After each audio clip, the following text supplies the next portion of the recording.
দর্শক, স্বাগত আজ দুপুরে। আপনাদের সঙ্গে আছি আমি নুসাত সাওম। সবাইকে শুভেচ্ছা জানিয়ে শুরু করছি আজ দুপুরের আজকের আয়োজন। আমাদের আয়োজনে আজ থাকছে সংস্কৃতি, এনটিভি অনুষ্ঠান সূচি ও দুপুরের অতিথি। প্রথমেই থাকছে সংস্কৃতি। বাংলাদেশের পূর্বাঞ্চলের 11টি জেলায় সম্প্রতি ভয়াবহ বন্যায় ক্ষতিগ্রস্তদের সহায়তায় মালিবাগ কসমোস সেন্টারে অনুষ্ঠিত হচ্ছে চিত্রকলা প্রদর্শনী art for aid rebuilding lives. প্রদর্শনী চলবে 5 অক্টোবর পর্যন্ত। এবার এনটিভি অনুষ্ঠান সূচি। এবার জানিয়ে দিচ্ছি এনটিভির আজ রাতের বিশেষ বিশেষ অনুষ্ঠানগুলির সময়সূচি। সন্ধ্যা 6:45 থাকছে গৌতম মণ্ডলের প্রযোজনায় অনুষ্ঠান অন্যরকম গল্প।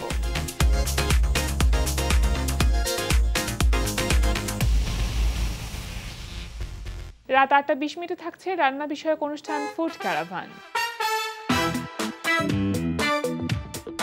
রাত 9টায় থাকছে টার্কিশ ধারাবাহিক কুর্লুস ওসমান গাজী। রাত 9:30 থাকছে মুসাফির রনির পরিচালনায় ধারাবাহিক নাটক জোনাকির আলো। শোনো না, তুমি যেই ছেলের ফোন দিয়ে আমার সাথে কথা বলছো না, ওই ছেলেকে বলো অ্যাটলিস্ট দিনে 2 বার যেন ফোনটা তোমার কাছে দেয়। হ্যাঁ, বললে তো দিবেই, কিন্তু সেটার প্রয়োজন নেই। কারণ আমার ফোন বলেছে ও যখন আসবে আমার জন্য একটা বাটন ফোন ম্যানেজ করে নিয়ে আসবে। আচ্ছা শাকিল, আমাকে একটা কথা বলো তো, এই যে ডলি মেয়েটা হঠাৎ করে আমাদের রেগুলার একটা আক্রমণ চালাচ্ছে আমাদের উপর দিয়ে, কেন বলতো? বা আমাদের অপমান করে আনন্দ পাই। বৌমা নিশ্চয়ই ওকে বলেছে আমাদের নাজেহাল করতে। এই টাকাটা তুমি আমাকে না দিয়ে অসহায় কোনো মানুষকে দাও, অথবা তুমি নিজে খাও, কারণ তুমিও তো কম অসহায় না। রাত 11:30 সরাসরি সম্প্রচার হবে টক শো এই সময়।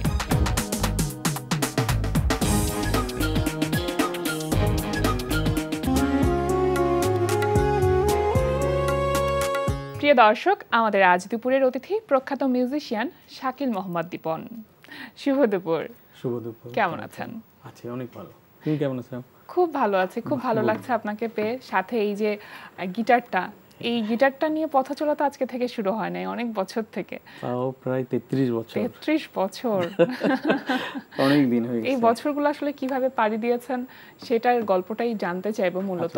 কিন্তু এখন আসলে কি কাজ করা হচ্ছে বা কোন বিষয়গুলো নিয়ে এখন বেশি ব্যস্ত আছেন? বেসিক্যালি তো গিটারই বাজাই। এখন আমি জব করি বাংলাদেশ বেতারে, ওইটার পোস্টও গিটারিস্ট আর কি। হ্যাঁ, আর এখনো যে ইভেন্ট করি, বড় বড় ইভেন্টগুলো কিছু করি, কিছু কম্পোজিশন করি, দেশের বাইরে শো, দেশের শো, এইগুলো করি। এইগুলো ব্যস্ততা। দেশে এবং দেশের বাইরে অনেক জায়গাতে আপনার শো করা হয়েছে। তা মোটামুটি হয়েছে। কোথায় কোথায় করেছেন?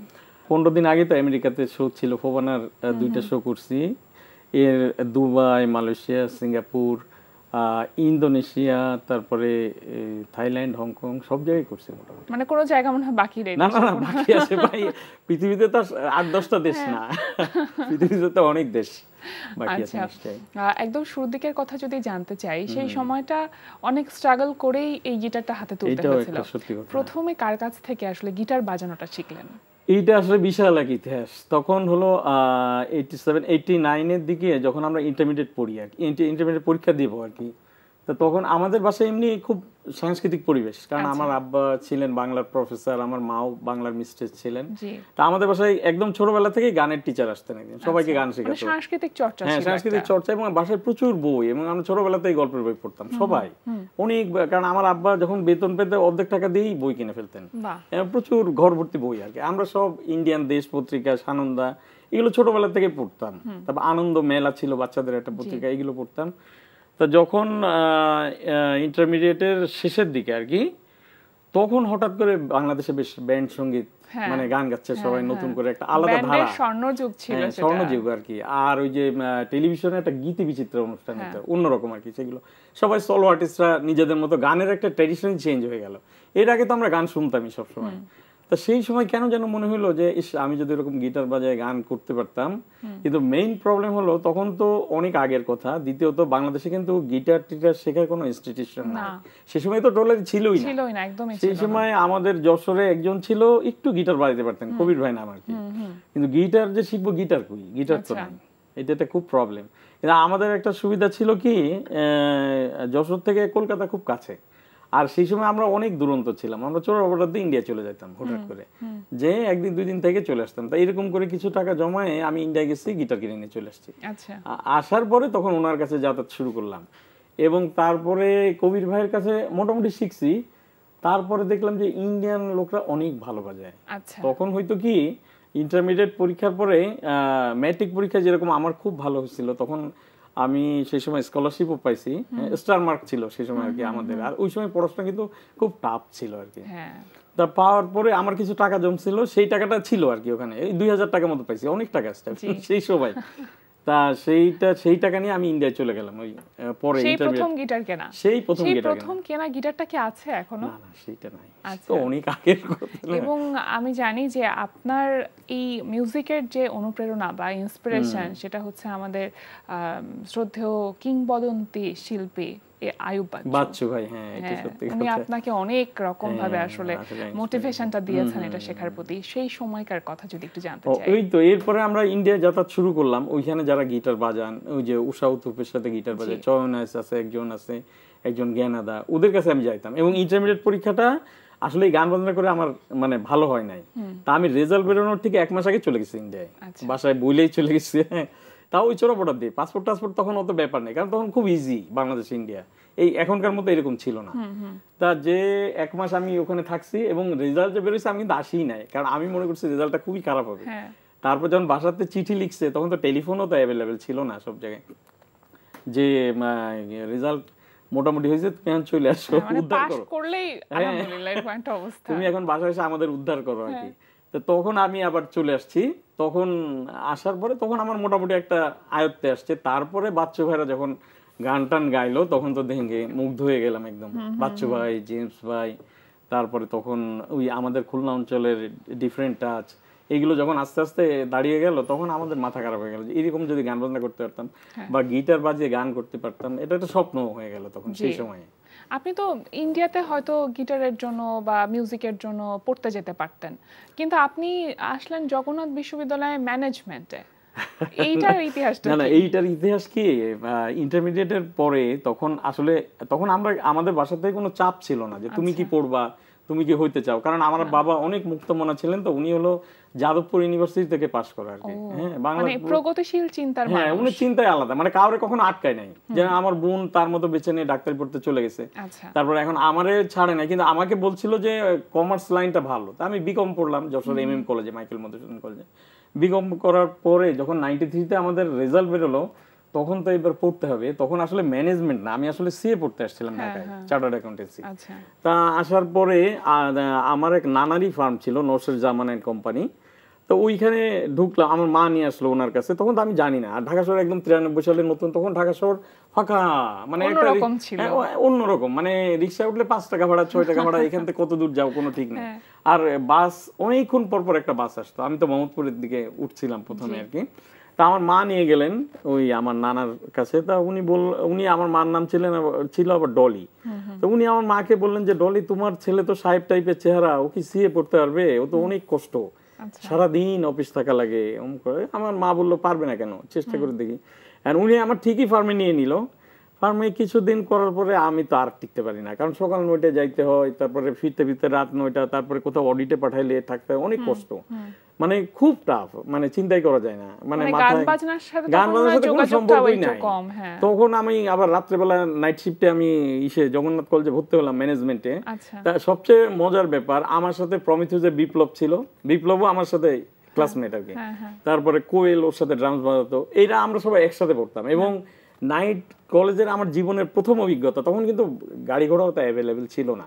তখন আমরা করতাম কি, গুলিস্তান থেকে 50 পয়সা দিয়ে মুড়ির টিন একটা গাড়ি ছিল, সেটাতে আমরা সব একসাথে চলে যেতাম। এবং সবচেয়ে মজার ব্যাপার, যখন ক্লাস শুরু হইতো, ক্লাস হওয়ার সাথে সাথে লাইট চলে যেত, কারেন্ট চলে যেত। তখন আমার জীবনের অভিজ্ঞতা, কারণ আমি তো মাস্টার্সে ভর্তি হয়েছি, অনেক বয়স্ক লোক দাড়ি টাড়ি আছে, তারপর আমার বাবার বয়সে অনেক লোক, সে আমার পাশে বসে রয়েছে, সে মাস্টার্স করতে আসছে ম্যানেজমেন্টে, কারণ সারাদিন চাকরি করে, সন্ধ্যার পরে করতে আসছে। দেখা গেল স্যার বসে রয়েছে, দিব্যি তার সামনে একটা সিগারেট ধরে ফেললো ক্লাসের মধ্যে। না, আমরা তো অবাক হয়ে গেলাম যে এটা মানে কিভাবে সম্ভব ক্লাসে। তখন আমরা মানে বিপ্লব, আমি এরা ওই সময় একটু গান বাজনা, তখন আমি খুব ইন্সপায়ার্ড আর কি, যে আরো গান বাজনা করতে হবে, বা ওদের মতো ব্যান্ড করতে হবে, অমুক করতে হবে, এইভাবে আস্তে আস্তে আগানো আর কি। আচ্ছা, কিন্তু প্রফেশনালি এই গিটার বাজানোটা এটা আসলে কিভাবে এইটারও সিদ্ধান্ত একটা গল্প নিলেন? আছে। এটা হলো 96 সালে যখন আমার চার্টার্ড অ্যাকাউন্টেন্সি কোর্সটা কমপ্লিট হলো, আমি 2বার পরীক্ষা দিলাম। ওইটাতে তো ইন্টারমিডিয়েট একটা সেশন আছে, তো সেখানে আমার কিন্তু অ্যাকাউন্টেন্সি 2বারই খুব ভালো হলো পরীক্ষা, জি কিন্তু দুর্ভাগ্যক্রমে 2বারই আমি ফেল করলাম অ্যাকাউন্টেন্সিতে। হ্যাঁ, তো ফেল করার পরে আমি ডিসিশন নিলাম এই পরীক্ষা দিবই না। হ্যাঁ, কারণ কোর্স করলেও একটা ভালো জব পাওয়া যায়, সিএর কোর্সটা কমপ্লিট করলে 3 বছরের। তা মাস্টার্সেরও রেজাল্ট দিয়ে দিল, 96তে সব বেড়ে গেল একসাথে। তো তখন আমি একটা অফিসে জয়েন করলাম, সেখানে বেতন পাইতাম মানে 20,000 টাকা সেই সময় আর কি, 96তে। তাহলে তো অনেক টাকা। সেটাও খুব টাফ, কারণ ওই সকালে যাইতে হয়, রাত্রে 8টার সময় আসতে হয়। 1 সপ্তাহ করার পরে বাদ দিয়ে দিচ্ছি। বাদ দেওয়ার পরে আমি চিন্তা করলাম গান বাজনা কিভাবে করা যায়, মানে গিটার নিয়ে। আর তখন কিন্তু ঢাকা শহরে এরকম প্রফেশনালি যেরকম এখন সবাই মিউজিক করে, এই ট্র্যাডিশন ছিল না, খুব লিমিটেড। না ছিল না, খুব লিমিটেড লোকজন গান বাজনা করতো, এবং আর্টিস্টরাও খুব লিমিটেড ছিলেন, এবং তাদের বিভিন্ন শো হতো, সেই সব শোতে পেমেন্টও অনেক ভালো হতো। তখন সৌভাগ্যক্রমে আমার যশোরের একজন, তারে বললাম, তা উনি তখন আমাকে সাদি ভাইয়ের সাথে পরিচয় করা দিলেন। আচ্ছা, সাদি মোহাম্মদ। জি। আর এই সাদি ভাই আর ফাতেমা আপা একবার যশোরে গেছিলেন, তখন আমি যশোর থাকতাম। তখন ওনাদের সাথে একটা শোতে আমি মানে যশোরেই অনুষ্ঠিত হয়েছিল, আমি বাজেছিলাম আর কি। তারপর থেকে একটু দূরত্ব যোগাযোগ ছিল সাদি ভাইয়ের সাথে, কারণ সাদি ভাইরা অনেক ফরওয়ার্ড তো, আর আমরা অনেক পিছনে পড়ে আছি। সাদি ভাইয়ের কাছে যাওয়ার পরে সাদি ভাই দেখলাম খুব হেল্প করলেন আমাকে। আচ্ছা, সাদি ভাইয়ের সাথে শুরু, সাদি ভাই দেন আমাকে বন্যাদির সাথে পরিচয় করে দিলেন, রেজনা চৌধুরী বন্যাদির থেকে নীলুফার ইয়াসমিন, পাপিয়া সরোয়ার, তখন কিন্তু ওনারাই গান করতেন। হ্যাঁ, তখন ওনাদের সাথে আমার কেবল শুরু গিটার বাজানো। আর সেই সময় খুব কম মানুষ মিউজিশিয়ান ছিলেন আর কি। এবং পরবর্তীতে গিয়ে আপনার শ্রদ্ধেয় সঙ্গীত শিল্পী রুনা লায়লা, সাবেনা ইয়াসমিন এনাদের সাথেও আসলে বাজানোর সৌভাগ্য হয়েছে। রুনা আপার সাথে বাজানোর সুযোগ হয়েছে, রুনা আপার সাথে খুব ভালো সম্পর্ক আমার, সাবিনা আপার সাথেও বাজানোর সুযোগ হয়েছে। কিন্তু বেসিক্যালি আমরা যারা মানে সোলো ভাবে বাজাই, তারা কিন্তু ওই যে মানে আমাদের কিন্তু কোনো গ্রুপ নাই, আর্টিস্টই বুকিং দেয়, এই ভাই ওই দিন কি ফ্রি আছেন, চলেন আমার সাথে, শিডিউলটা নিয়ে তারপরে এইভাবে।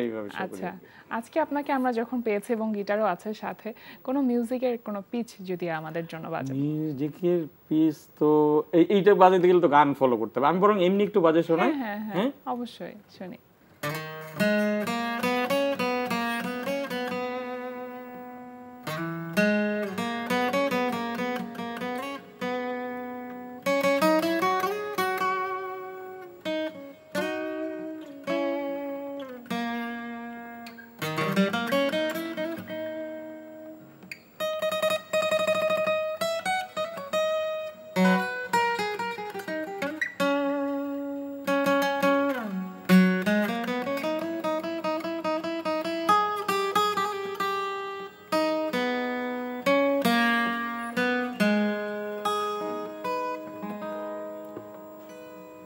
বাহ, সুন্দর।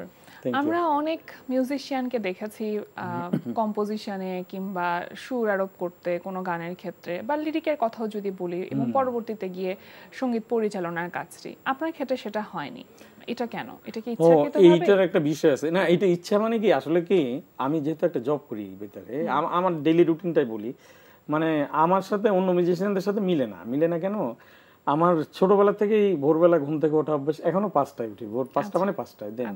আচ্ছা, 5টার পরে 7:30টায় আমার নাস্তা করা শেষ, 8টার সময় অফিসে চলে যাই, অফিস থেকে আসি দুপুরবেলা, দেন হয়তো বাসায় একটু সময়, তারপরে কিন্তু আমার সন্ধ্যায় শো থাকে বা কোনো চ্যানেলের রেকর্ডিং থাকে। হ্যাঁ, এখন মোটামুটি প্রত্যেক দিন বা একদিন পর একদিন এই ব্যস্ততা থাকে। তা এইটা করে যখন আমি বাসায় ফিরি, তখন যদি আমি আবার কম্পোজিশন করার চেষ্টা করি বা তাহলে তো আমার সাংসারিক জীবন কিছু থাকে না, তাই না? অনেক অভিযোগ ছাড়াও একটা সময় আমার বাসায় সেট আপ ছিল, টোটাল আমি নিজে করতাম, তারপর আমার সাথে বিনোদ আসতো, অনেক মিউজিশিয়ান আসতো, করতাম। পরে জিনিসটা আমার আর ভালো লাগে না। তাহলে মানুষের তো একটা জীবন, তো এই জীবনটা যদি আমি সবকিছুই আমার কাজের ক্ষেত্রে ব্যয় করি, তাহলে পারিবারিক জীবনের যে সুখটা, তারপর আমার বাবা মার প্রতি দায়িত্ব, তারপর নিজের একটা রেস্ট, আমি আবার প্রচুর বই পড়া অভ্যাস, তো অবসর সময়ে বই পড়ি, তারপরে টিভিতে ভালো মুভি হলে দেখি। কিন্তু আমি যে একদম মানে ওই কম্পোজিশনই করতে হবে, গানের সুর করতে হবে, এই চিন্তা ভাবনা আমার মধ্যে একটু কম, সত্যি কথা যেটা আর কি। কিন্তু আমার একটা জিনিস আছে, আমার একটা ওই যে নতুন একটা লিঙ্কডইন অ্যাকাউন্টস আছে না, এইটাতে আমার বেশ অনেক ফলোয়ার আছে বিদেশি মিউজিশিয়ান। তা আমি যখন গানের আপলোড করি, মাঝে মাঝে ওরা আমার মেসেজ করে যে তোমাদের দেশে তো অনেক ধরনের, জার্মানি থেকে একজন মেসেজ করে, মিউজিশিয়ান আছে, অনেক দেশ থেকে করে, বলছে তোমাদের তুমি যেগুলো আপলোড করো দেখি বিভিন্ন ধরনের গান, তা তোমরা কোনো নোটেশন দেখে বাজাও না, তা এটা কিভাবে সম্ভব? আচ্ছা, তা তখন আমি বলি কি আমাদের মানে মেধাটা কিন্তু ওইখানেই, যে তুমি আসো, তুমি একটা গান গাইলে আমরা ইনস্ট্যান্ট বাজাই দিব, তোমাকে ফলো করে কর্ড বাজাই দিব, একটা লিড বাজাই দিব, এবং তুমি বুঝবাই না যে আমি মনে করি যতটুকু পারফেক্ট আমি বাজাবো তুমি বুঝবাই না যে এখানে কোনো ঘাটতি আছে। বলছি এটা কিভাবে সম্ভব? মানে আমরা যেহেতু বিধিবদ্ধভাবে শিখিনি, সত্যি কথা, মানে আমাদের তো কোনো ইনস্টিটিউশন নাই, কোনো টিচার ছিল না, আমরা তো ঘুরে ঘুরে শিখছি, মানে যে শিক্ষাটা বা প্রাতিষ্ঠানিকভাবে যে সেই শিক্ষাটা নাই। কিন্তু আমরা করছি কি নিজের মেধা দিয়ে, নিজের আগ্রহ করে, ওর বাজানো দেখে, বিদেশে দেখে, এইখানে ঘুরে ওইখানে ঘুরে শিখছি। তা এখন আমাদের ওই সেন্সটা যে গ্রো হয়ে গেছে, এইটা কিন্তু সারা ওয়ার্ল্ডে কোথাও হয় না, ইন্ডিয়াতেও হয় না। আচ্ছা, ইন্ডিয়াতে যখন মিউজিশিয়ানদের সাথে বাজায়, এখনকার যে জেনারেশন তাদের মধ্যে কি সেই আগ্রহটা দেখেন যে তারা শুধুমাত্র আসলে মিউজিক্যাল ইনস্ট্রুমেন্ট বাজানোটা শিখতে চায়, তারা আসলে গান ছাড়া মানে একদম শুধুমাত্রই মিউজিশিয়ান হতে চায়, এই হতে চাওয়ার ইচ্ছেটা কি দেখেন? ও এইটার একটা মজার গল্প আছে, আমি বলি। এইটা হলো আমি যখন মিউজিক শুরু করি 96 সাল, ঢাকা থেকে, 96-97, তখন তো অনেক আগের কথা। তা তখন তো এত লোক গান বাজনা করতো না। তা যখন এই আমরা ঢোকার পরেই তখন কিন্তু মানে সবাই মানে মিউজিক্যাল ব্যস্ততা শুরু হয়ে গেছে মানুষের মধ্যে। হ্যাঁ, বিভিন্ন সেট আপ হয়েছে। তারপরে তখন সেই সময়টাই কিন্তু এই যে মেডিকেল কলেজ হোক, যেখানে হোক বা বাইরে হোক, ম্যাক্সিমাম শো হইতো বন্যাদি, সাদি ভাই বন্যাদি, ফাতেমা আপা বন্যাদি, নীলুফার ইয়াসমিন, মানে গানের ট্র্যাডিশনটা ওইরকম ছিল। তা উনাদের এত এখন যেরকম মানে মেডিকেল কলেজ হলে ব্যান্ড লাগবে, অমুক জায়গায় হলে, তখন কিন্তু এরকম ছিল না, সোলো আর্টিস্টদের পারফরমেন্স ছিল বেশি। তো তখন আমরা এই শো করতে করতে যখন এই যে ওই সময় ওই যে রবি চৌধুরী, হাসান চৌধুরী, ডলি আপা, তারপরে রিজি আপা, এরা যখন দাঁড়িয়ে গেলেন সোলো আর্টিস্টরা, তখন কিন্তু আমরাও তাদের সাথে বাজাইতাম। হওয়ার পরে দেখা গেল কি আমাদের ওই ব্যস্ততা দেখে অনেকেই ইন্টারেস্টেড হইলো।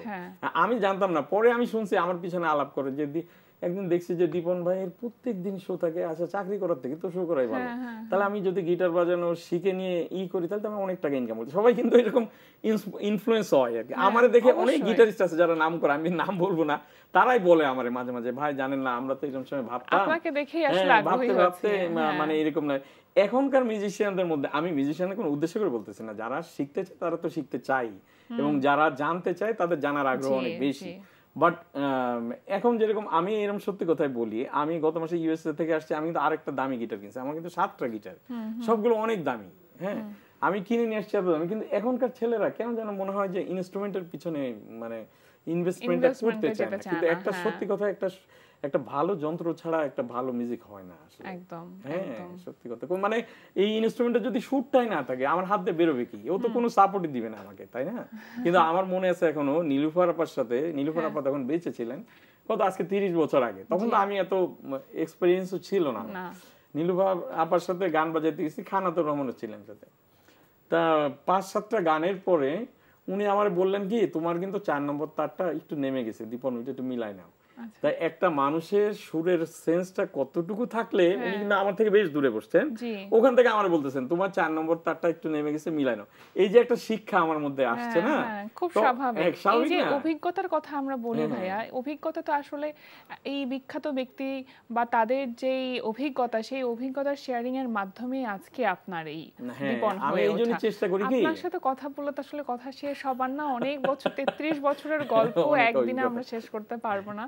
তবে আজকে আপনার সাথে গল্প করে আমাদের ভীষণ ভালো লাগলো। অনেক ভালো থাকবেন, আমাদের আয়োজনে আসবার জন্য ধন্যবাদ।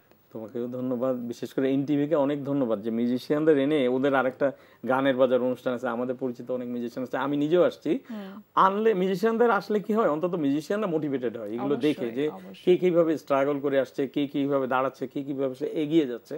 এটি খুব একটা ভালো অনুষ্ঠান। আমি আমার অন্তরস্থল থেকে এনটিভিতে কৃতজ্ঞতা জানাই। Thank you. সবশেষে আপনার কাছ থেকে আরো কিছু একটু শুনতে চাই। আচ্ছা ঠিক আছে, ওই রোমান্টিক টাইপের একটা মিউজিকই বাজান না?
অনেক ধন্যবাদ আপনাকে। তোমাকেও ধন্যবাদ। প্রিয় দর্শক, আমরা চলে এসেছি অনুষ্ঠানের শেষ প্রান্তে। অনুষ্ঠান সম্পর্কে আপনার মতামত জানাতে মেইল করুন আজ দুপুরে @ntvbd.com এ। বিশ্বের যে কোনো প্রান্ত থেকে যে কোনো সময় আজ দুপুরে দেখতে ভিজিট করুন আমাদের পূর্ণাঙ্গ ওয়েব পোর্টাল www.ntvbd.com। এছাড়া এনটিভি সব জনপ্রিয় অনুষ্ঠান ও খবরের আপডেট পেতে ভিজিট করুন আমাদের ইউটিউব চ্যানেল ও ভেরিফাইড ফেসবুক পেজে। সবার মঙ্গল কামনায় আজকের মতো এখানেই শেষ করছি। শুভ দুপুর।